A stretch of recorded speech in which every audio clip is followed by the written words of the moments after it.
A obesidade é uma doença crônica, grave e de difícil tratamento. Como tal, necessita de tratamentos efetivos, controle e supervisão por toda a vida. Infelizmente, o arsenal terapêutico para controle clínico medicamentoso conservador é extremamente pobre e ineficiente. Além de representar um grande problema por si só, a obesidade, principalmente nas suas formas mais graves, é responsável por inúmeras outras doenças que causam limitações e aumento no risco de morte. Entre elas destacam-se o diabetes tipo 2, a hipertensão arterial, o aumento do colesterol e triglicerídeos, a apneia do sono, artroses, além de diversos tipos de câncer. Além dessas enfermidades, que podem causar grande sofrimento físico, a obesidade também acarreta inúmeras limitações que roubam a qualidade de vida das pessoas. A cirurgia deve ser encarada como um dos passos rumo a uma vida mais plena e saudável. Está amplamente estudada e documentada no mundo todo como a forma mais segura e eficaz de tratar a obesidade severa. Nos próximos minutos, pretendemos mostrar quais são as etapas para percorrer todo o caminho, do pré ao pós-operatório tardio, compartilhando informações importantes para um tratamento seguro, eficaz e confortável.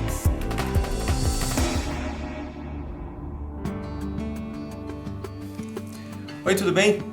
A Sociedade Brasileira de Cirurgia Bariátrica e Metabólica quer ajudar você a compreender melhor a cirurgia, desfazer os mitos existentes sobre ela e auxiliar na sua tomada de decisão. Nos próximos minutos eu vou falar sobre detalhes importantes e pontuais, mas esse vídeo não pretende substituir o diálogo com seu médico e sua equipe. Não deixe de esclarecer qualquer dúvida que ainda persista. Ele é qualificado para responder todas elas e poderá analisar o seu caso individualmente. Lembre sempre que a cirurgia é apenas o primeiro passo. A perda de peso é um trabalho contínuo, que envolve conscientização, vontade, participação ativa e, principalmente, mudança de hábitos de vida. É claro que, como em toda cirurgia, existem riscos, mas um preparo adequado e uma correta avaliação podem reduzir esses riscos e minimizar as consequências. Vamos lá? O primeiro passo é a realização dos exames e avaliações com diversos especialistas que irão verificar a sua condição clínica e geral. Cada paciente é avaliado de acordo com a sua idade, peso, hábitos alimentares, perfil psicológico, doenças associadas, expectativas e prioridades. Seu médico poderá determinar os mais adequados para você. Você também irá passar pela avaliação de uma equipe multidisciplinar. A ampla experiência acumulada nos últimos anos nos ensinou que o preparo e o acompanhamento depois da cirurgia têm impacto direto sobre os resultados a longo prazo e sobre a manutenção do peso atingido. A equipe multidisciplinar normalmente inclui um psicólogo ou psiquiatra, um nutricionista, um nutrólogo e um endocrinologista. Distúrbios psicológicos que podem variar desde uma ansiedade leve até alterações graves devem ser detectados antes da cirurgia. Tratar estes distúrbios ou planejar um tratamento contínuo no pós-operatório, sem dúvida, terá um impacto importante no resultado da cirurgia a longo prazo. O papel do especialista em nutrição começa no pré-operatório, identificando seus erros e preferências alimentares, e se estende por todo o pós-operatório, mais particularmente no período pós-imediato, através do planejamento da dieta de adaptação que dura em torno de 30 dias. As mesmas modificações promovidas pela cirurgia que levam à acentuada perda de peso e à melhoria no estado de saúde também levam a uma diminuição no aproveitamento de alguns nutrientes, necessitando, consequentemente, de reposição e monitoramento, independentemente da técnica empregada. Esse acompanhamento é feito periodicamente com intervalos cada vez maiores, necessitando de exames eventuais para equilibrar a reposição vitamínica e mineral. O endocrinologista também desempenha um papel fundamental antes da cirurgia, principalmente em pacientes com diabetes ou síndrome metabólica, onde doenças como diabetes, dislipidemia e hipertensão arterial são avaliadas e atenuadas para que o paciente chegue à cirurgia o mais equilibrado possível. Após todo o preparo e avaliação, depois de receber todas as orientações e esclarecimentos sobre o procedimento escolhido, será necessário que você providencie a documentação para sua internação hospitalar. Se você tem algum plano de saúde, possivelmente será exigida uma perícia antes da liberação da cirurgia. Uma vez liberada a cirurgia, uma consulta com o anestesista é realizada para uma rechecagem dos exames, para avaliação dos riscos anestésicos e planejamento do procedimento. Outro profissional que irá cuidar de você é o fisioterapeuta, e seu cirurgião poderá solicitar um preparo especial com esse profissional até mesmo antes da cirurgia.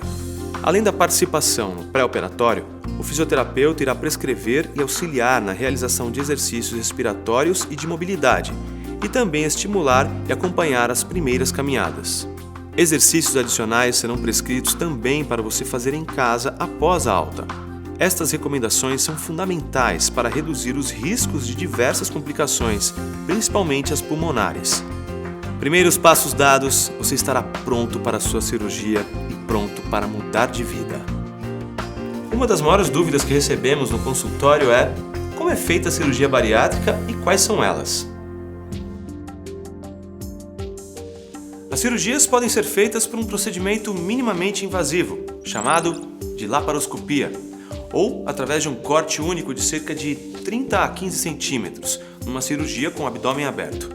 No caso da videolaparoscopia, são realizados cerca de 5 a 7 pequenos cortes do abdômen, por onde são introduzidos uma microcâmera e delicados instrumentos para a manipulação dos órgãos e tecidos. Suas principais vantagens são: maior segurança devido à menor incidência de complicações em geral. Menos dor e mais conforto, permitindo uma recuperação mais rápida e retorno precoce ao trabalho e às atividades diárias. Menor risco de desenvolver hérnia no corte cirúrgico. Menor risco de infecção da ferida operatória. E melhor resultado estético por deixar menos cicatrizes. Apesar do procedimento por vídeo ser o mais comum, eventualmente uma cirurgia aberta pode ser necessária.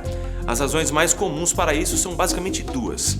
A primeira, cirurgias abdominais prévias ou fígados muito grandes devido à obesidade e à esteatose muito grave. E a segunda, intercorrências cirúrgicas e anatômicas que comprometam a perfeita identificação e manipulação dos órgãos. Quando isso ocorre por uma questão de segurança do paciente, um procedimento começado por videolaparoscopia pode ser convertido ou transformado numa cirurgia a céu aberto. Essa decisão é tomada pelo cirurgião no momento da cirurgia, mas sua ocorrência é extremamente rara. Existem 4 técnicas reconhecidas pelo Conselho Federal de Medicina e pelo Ministério da Saúde. Dessas, a banda gástrica ajustável, também conhecida como cirurgia do anel, e a cirurgia de Scopinaro, onde se encurta muito o trajeto do alimento no intestino, dificultando a absorção. São feitas muito raramente e utilizadas em situações de extrema exceção. As outras duas são o bypass gástrico e a gastrectomia vertical, que são realizadas rotineiramente no Brasil em grande quantidade. Então, vamos nos ater aqui a essas duas últimas. O bypass gástrico, também conhecida como cirurgia de Fob Capella, devido ao nome de alguns de seus idealizadores, é a cirurgia mais realizada no Brasil e a com maior número de pacientes já operados no mundo. Consiste na criação de um pequeno estômago que, desviado para um ponto do intestino delgado, encurta o trajeto dos nutrientes até a porção final do mesmo, chamada de íleo. O estômago fica então dividido em 2 partes, uma menor, por onde o alimento irá transitar, e outra maior, que ficará isolada, mas que ainda produz sucos digestivos que irão se encontrar com o alimento mais adiante e auxiliar no processo de digestão e absorção. Complicações relacionadas a esta parte isolada do estômago são muito raras e não trazem nenhuma consequência, a não ser a dificuldade em visualizar esse segmento em uma endoscopia. No passado, pensava-se que os mecanismos que levavam à perda de peso nessa cirurgia eram apenas pela redução do estômago, causando limitação na ingestão e dificuldade na absorção dos alimentos. Hoje, sabemos que é muito mais do que isso. Diversos hormônios produzidos no aparelho digestivo se modificam e contribuem para a redução da fome e da saciedade. Existe, por exemplo, um hormônio responsável pela fome, chamado grelina. Ele é produzido em todos os segmentos do trato digestivo, mas em maior quantidade no estômago. Quando isolamos ou retiramos a parte do estômago que produz a grelina, o paciente fica sem fome. Isso é mais intenso no início, mas com o tempo outras partes do intestino vão retomando a produção, o que faz com que a pessoa vá diminuindo a perda de peso e se mantenha saudável. Ao contrário da fome, existe a saciedade, que é o gatilho que nos faz parar de comer e permanecer saciado. Os hormônios que dão essa sensação, como PYY e GLP-1, aumentam muito após a cirurgia e são muito importantes na manutenção do peso perdido e no controle do diabetes após a cirurgia bariátrica. Outro procedimento muito utilizado no Brasil é a gastrectomia vertical, conhecida também como sleeve, que é um nome inglês para manga de camisa. Nessa técnica, é retirado cerca de 2/3 do estômago em seu eixo vertical, transformando em um tubo estreito por onde a comida vai passar. Esta cirurgia baseia-se no princípio da restrição do volume alimentar ingerido e na retirada de uma área do estômago que produz a grelina. Muitos estudos têm mostrado que os hormônios da saciedade também aumentam nessa operação. Esta cirurgia também apresenta suas vantagens. É um procedimento mais simples e mais rápido, com risco cirúrgico um pouco menor e com menos necessidade de suplementação vitamínica, sendo uma boa escolha para pacientes com anemia crônica ou osteoporose grave, por preservar a absorção da primeira porção do intestino. Entretanto, pessoas que têm doença do refluxo gastroesofagiano importante, apresentando azia e queimor no estômago com frequência, deverão evitar esta cirurgia por ela ter um potencial de acentuar esses sintomas e piorar o refluxo. Ela também é menos potente no controle do diabetes mais grave e nos indivíduos muito obesos.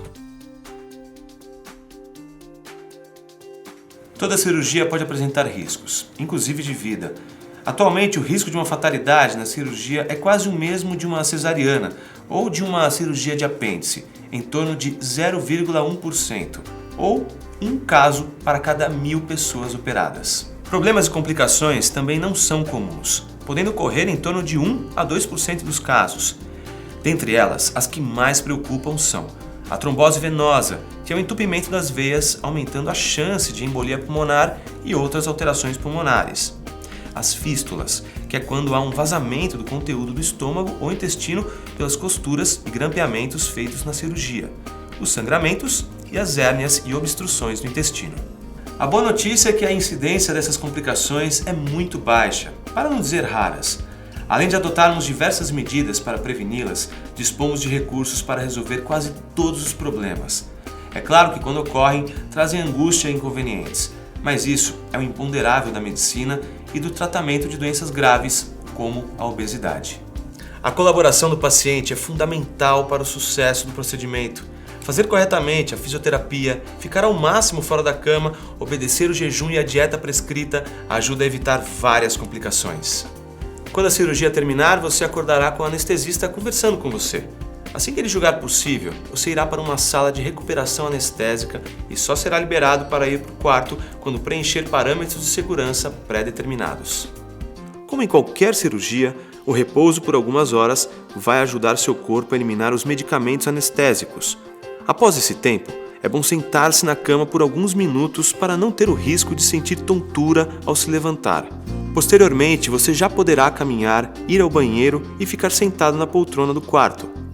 É importante não ficar o tempo todo na cama, ajudando a evitar complicações. Em alguns casos especiais, um dreno é deixado próximo à região das costuras, que deve funcionar como um sentinela para ver se tudo corre bem por lá. A decisão de deixar um dreno é do cirurgião e muitas vezes ocorre durante a cirurgia. Depois de uma semana, o dreno e seus pontos deverão ser retirados. Se você faz uso de medicamentos para hipertensão, diabetes, depressão ou para tratar qualquer outra doença, não deixe de falar com seu médico para que ele avalie e reprograme suas medicações. É comum pacientes hipertensos ou diabéticos melhorarem após a cirurgia ou até ficarem livres desses tratamentos. Logo após a cirurgia, você receberá medicamentos através do soro e de injeção subcutânea, que irão ajudar na recuperação e prevenir complicações. Mas dependendo da gravidade, isso pode demorar. Uma fisioterapeuta fará sessões de exercícios que te ajudarão em todo o processo para que a recuperação seja mais rápida. Após 2 ou 3 dias, você poderá ter alta e ir para casa. Uma vez em casa, o mais importante é seguir as orientações dadas pela equipe. Obedecer rigorosamente o volume e qualidade dos alimentos é essencial para seu pós-operatório ser tranquilo e evitar complicações. Obedeça a progressão prescrita de líquidos, pastosos e finalmente sólidos. Perigo! Ingerir uma quantidade maior de líquido ou algo pastoso ou sólido neste período pode comprometer seriamente as costuras, levando a complicações graves. Quando chegar a hora dos sólidos, lembre que a mastigação é fundamental para a evolução da dieta. Mastigar bem e comer devagar evitará eventuais desconfortos.